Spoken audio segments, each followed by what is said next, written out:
আসসালামু আলাইকুম, কেমন আছেন সবাই? আজকে আমি আপনাদের দেখাবো পারফেক্ট ঝরঝরা করলা ভাজি। তাহলে চলুন দেখি। এখানে আমি কিছু করলা আর দেশি ছোট আলু চাকা চাকা করে কেটে পানি দিয়ে পরিষ্কার করে নিয়েছি। আরও নিয়েছি কয়েকটা কাঁচা লঙ্কা ফালি দিয়ে আর 2-3টা পেঁয়াজ কুচি। এখন আমি একটি প্যানে পরিমাণ মতো তেল দেব। তেলের পরিমাণটা একটু বেশিই লাগবে। আর এর মাঝে অ্যাড করছি আমি 2-3টা শুকনো মরিচ কুচি করে।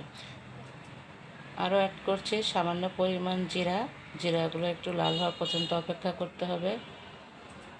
আর এর মধ্যে অ্যাড করে দিলাম পেঁয়াজ কুচি আর কাঁচা লঙ্কা।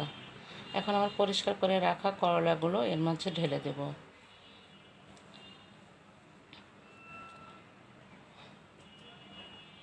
এগুলো একটু নাড়াচাড়া দিতে হবে।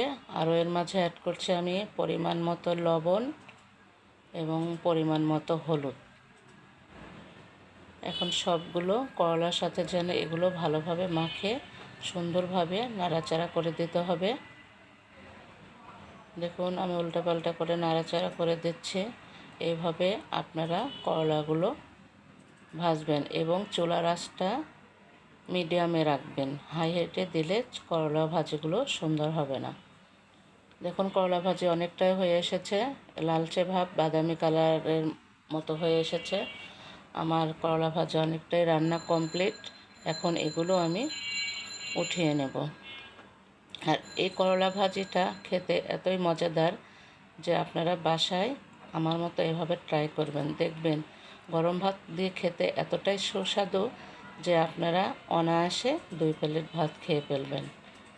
দেখুন কতটা দেখতে কতটা সুন্দর হয়েছে। আপনারা আমার মতো বাসায় ট্রাই করবেন। ভালো থাকবেন সবাই, এই শুভকামনায়। আল্লাহ হাফেজ।